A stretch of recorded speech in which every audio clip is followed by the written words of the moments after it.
Hey there, howdy. Action Bible time, y'all. Everybody's favorite. All right, so we're on page 703 of the Action Bible. Crucified, based on Luke 23:26 through 52, John 19:23 through 28, Matthew 27:32 through 58, and Mark 15:21 through 45. Jesus is now in the hands of the Roman soldiers who force him to carry a heavy cross through the streets to a hill called Golgotha, the place of the skull. For days, excited Jews from all over Palestine have crowded into Jerusalem for the Passover feast, but on Friday morning, the city is greeted with startling news: Jesus of Nazareth is going to be crucified for treason.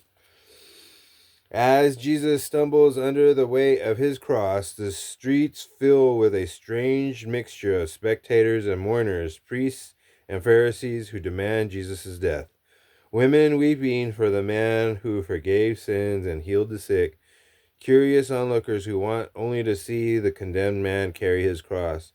2 robbers are sentenced to crucifixion as well. On the way, Jesus falls under the weight of the heavy cross. To keep the ugly procession moving, the Roman officer sees a bystander, Simon of Cyrene.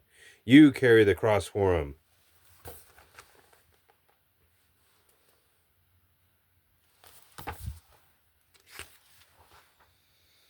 It's about 9 o'clock in the morning when Jesus and the 2 robbers reach Golgotha. Soldiers nail the Son of God to a cross between the robbers. Pilate's sign hangs over his head: "Jesus of Nazareth, the King of the Jews."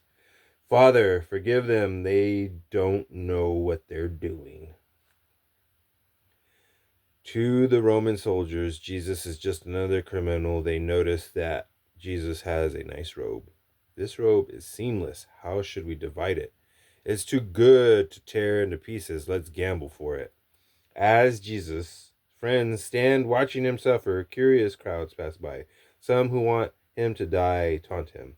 "If you're the King of the Jews, come down from the cross, then we'll believe you."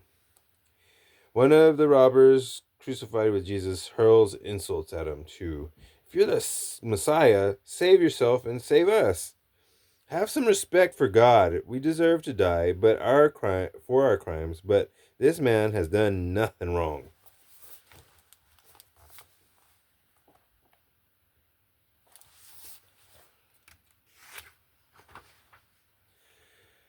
"Lord, remember me when you come into your kingdom. Today you will be with me in heaven."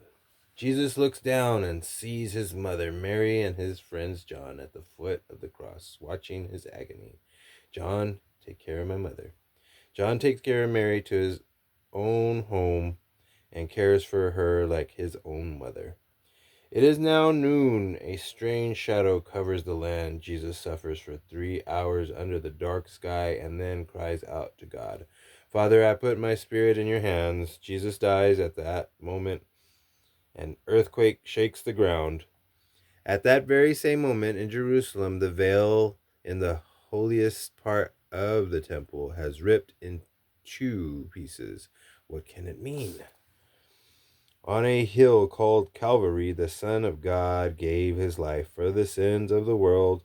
The veil of the temple no longer separates us from the presence of God. Jesus, the Son, opened the way to God, the Father.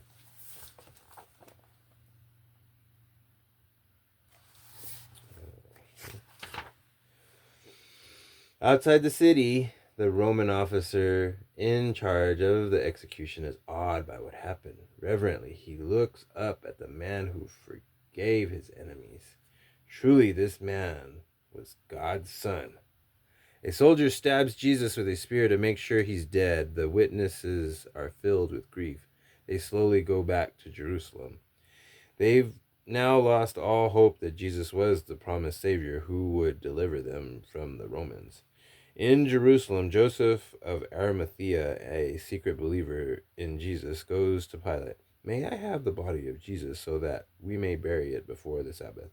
"Yes, I'll give orders to the officer in charge." All right, so that's the end of that story. I'll go ahead and show you that. All right, but he ain't on there no more, okay? He's risen. He'll free you from whatever prison you've gone ahead and constructed for yourself. See, that's what a lot of people don't realize, is that sin is a self-made prison.